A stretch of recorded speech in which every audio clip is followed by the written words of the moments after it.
Hey guys, another tier list video. So after S tier that we did last time, we're moving on to the next tier under it, which is A plus tier. A plus tier, it's basically all like absolutely endgame material dinos that if you do have the resources to put them on your team, they would be really great choices to throw on your team. So we got 10 total here. So let's just quickly, well, I wouldn't say quickly because last time I said I was gonna quickly go over them in the S tier video, and it took me like 20 minutes. So I really need to like make these shorter. But like the thing is, there's so many things to talk about each dino. Like I kind of want to go through like every point that I could think of. So maybe I'll just leave out some points that aren't too useful. So anyways, let's start with the dinos that didn't get too much changes from last patch. Namely Grepolis. So Grepolis didn't get too much changes here. So basically, it's like the Uraja. They're still in really similar places. Just really great moveset overall. Like Grepolis is a crafty dino, so it's not like a really it's not super straightforward like what you'd see with stuff like Utahsinoraptor or Allosaurus, Thor, Rex. It's crafty. Like there's a lot of situations where you can use it in. And one good practice while using Grepolis is calculate the rending counter damage beforehand against your opponent. That's especially useful when you're dealing with a situation where you could potentially take out your opponent in a swap-in situation with a rending counter, so that's always great. So yeah, Grepolis is just one of the best counter attacking dinos in the game. It's 25% counter with long protection plus regen.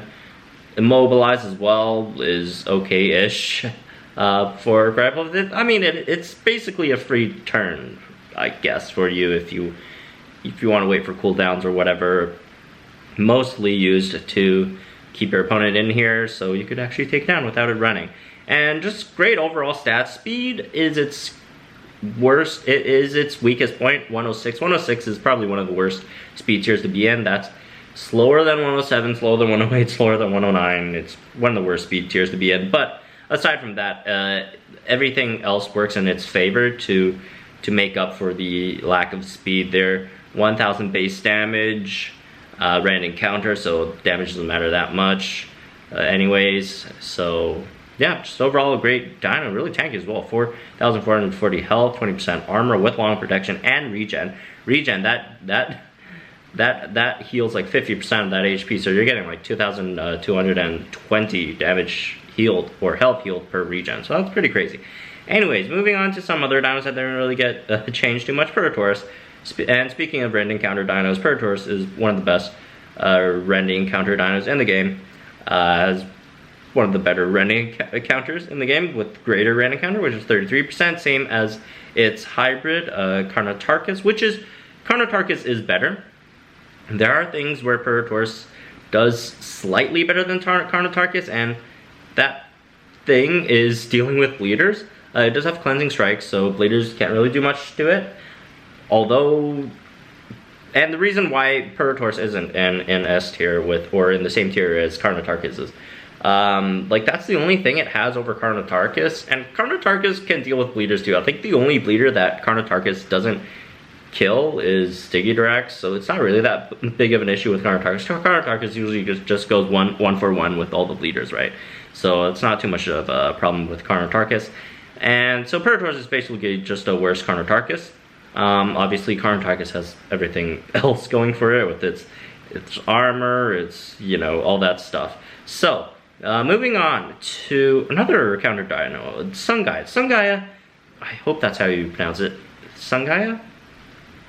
Maybe the D is silent, who knows. You know what, side point, totally unrelated to Heroes video. If you guys don't know, Ludia did invite Fodder and Game Beaver to their studios, I think a few months back, and if I were ever invited there, my number one question would be, I'll have a list of hybrids, and I'll ask them how the heck do you pronounce these things? That's my priorities. Anyways, back to this hybrid, Sangaya. So this thing is just a better Miragaya, and Miragaya is really good. It does a lot of things that Miragaya doesn't do. Obviously, it just doesn't have that turn 1 damage that Miragaya does have. Miragaya does have an armor piercing counter, which does a lot of damage, and just has a higher base damage overall, right? But Sangaya does make up for that with Ferocious Strike, and has one of the most devastating turn 1 to turn 2 combos in the game. So the thing why the damage doesn't really matter for Sangaya, because you're gonna go for Ferocious Strike anyways, and like this is the problem with all the other counter dinos that also have Ferocious Strike. So in theory, like when you look at a dino that attacks twice per turn and has a damage boosting ferocious move, they should be really, really good. And the reason why they aren't good is setup. They need multiple turns to get it set up to get going, like Majindasuke, that's a prime example. You need the ferocious up to get your damage up, and then you need another turn to put up a shield. And the problem with Majindasuke and all those counter dinos are they're way too slow. Sangaya does not have that problem at all. Turn 1, you use ferocious, and you have that decel counter going for you. So next turn, boom, you're faster than your opponent, unless they slow you or they're immune. But for the most part, against most opponents, you will be faster than them. That gives you a free setup turn. You could go for shielding decel strike, depending on your HP situation, or Thagomizer, and then wait for the perfect opportunity to pop a regeneration, and then Sangaya is absolutely disgusting. It's so strong. It's unbelievably strong. If this thing ever gets a unique hybrid, wow, that would be a sight to behold. So, moving on, let's get to some non-counter dinos-ish things. Let's talk about Monoguandon. In Monoguandon is nothing changed too much for it. Basically, I guess the meta around it made it slightly worse, but like it's just so good that it really doesn't matter. Look, this combo is absolutely crazy. 5,220 HP, right? It has regen and run. How would you give a dino regen and run that has 5,220 HP? You're giving it almost, well, not almost, but like 2.5k-ish or 2.6k damage or HP back every time you use that, and then it gets the heck out of here. And it has a swap and stun, so it can easily come back in whenever it wants. Well, not whenever it wants, but in a lot of scenarios, it could just easily come back in to resolve a tough situation. With Superiority Strike, so the 107 speed doesn't matter too much. Greater Stunning Rampage, like, if they turn this into Impact, it'll take Monoguandon down a notch, but it has Rampage. What can you do? And the base damage isn't that terrible, 1.1k. It's not the best, but not terrible either. Null Impact, another a throw-in move, which is not bad, I guess.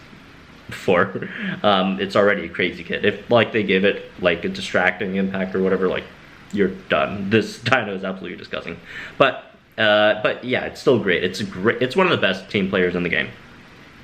Moving on, let's talk about two really similar dinos. Dialorano and Utahsino. Let's start with Dialorano first. Dialorano is just basically a mini Utarenex. Doesn't have as much turn 3 and turn 1 damage as Utarenex. That's the only thing it's really lacking versus Utarenex. The only other difference is that Utarenex has a priority stun, and then Dialorano has Greater Stunning Rampage, which it's hard to say which one's better. They're both really great moves, and then Dialorano has more health. So Dialorano is just basically a different Utarenex that just doesn't have the turn 1, turn 3 damage. So it's just less overall damage. So that's Dialorano. It's basically, speaking of Utarenex, we got its pre-hybridization hybrid thing. Utahsino. Utahsino is a great dino as well. It used to be the case that it was really hard to say which one was better, Utahsinoraptor or Utahsino. Utahsinoraptor was always the more versatile dino.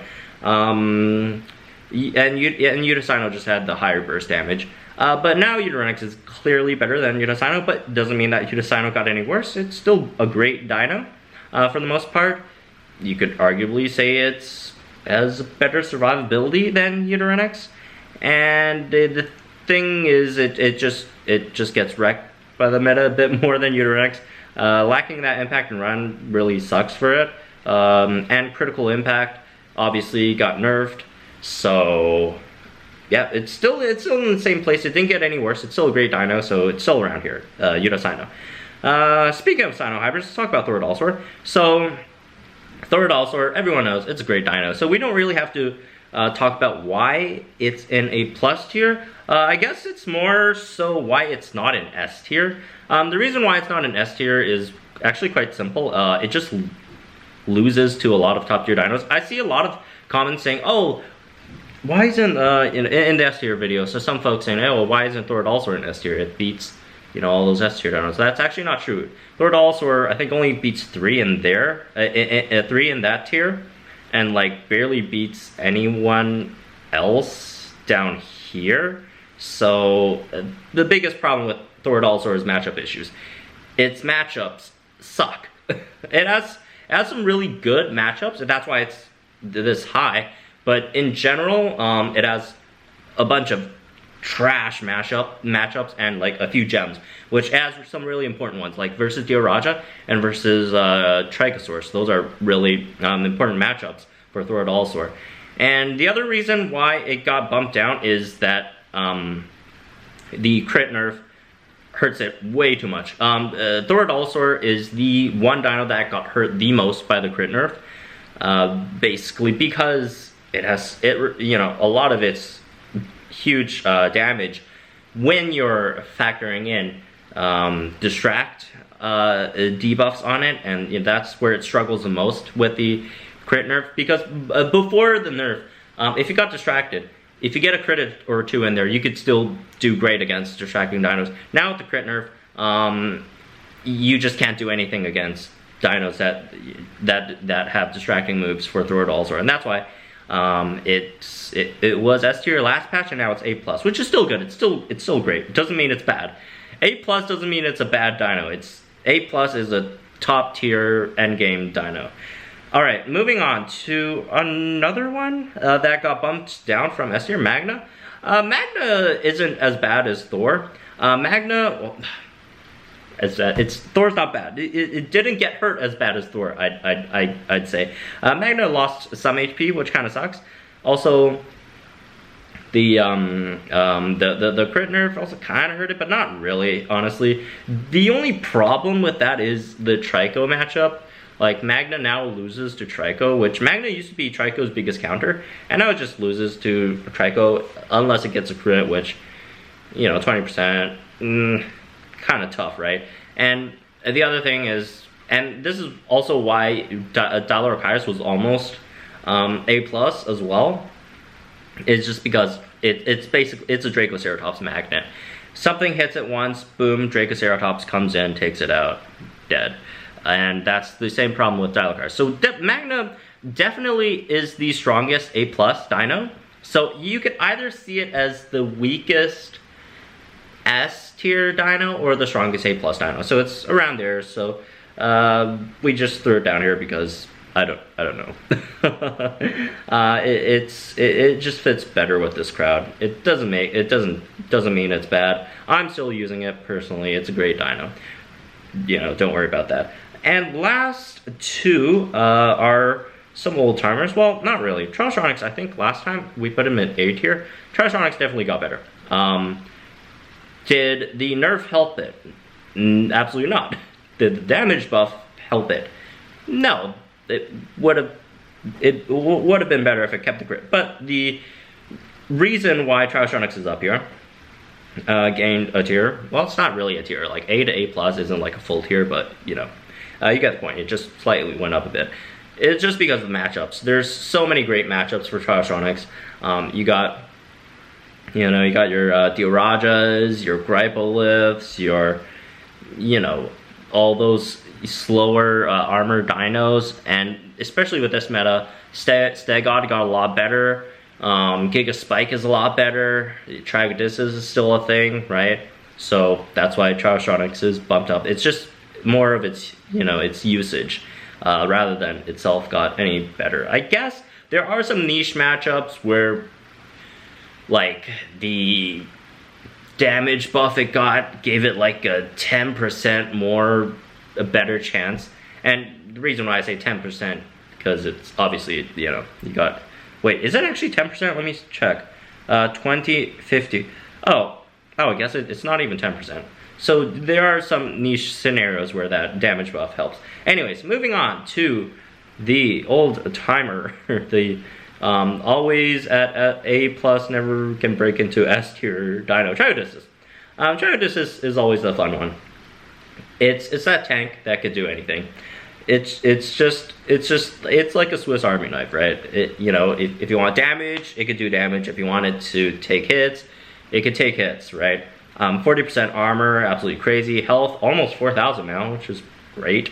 Damage, 1,000, obviously has that counter as well, so, you know, damage isn't that bad. Obviously, the classic Rampage, Stun, Rampage, that's a, you know, that's a quick, let's see how much, 1,000, 2,000, 4,000, that's like a 5,000 plus damage combo, so absolutely crazy, with 124 speed, obviously, which is probably why it makes it so good. Superiority Strike, one of the best moves in the game, long invincibility, you can take hits, especially useful against Stylochiruses, Utarenexes.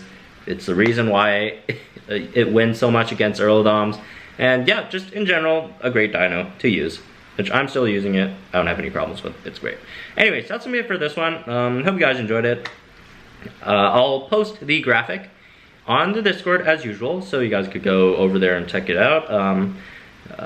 So yep, there's that. Discord link should be in the description below. So anyways, that's gonna be it for this one. Leave a like if you did enjoy it. Let me know what you think in the comments down below. Subscribe if you guys are new to the channel, and I'll see you guys in the next one.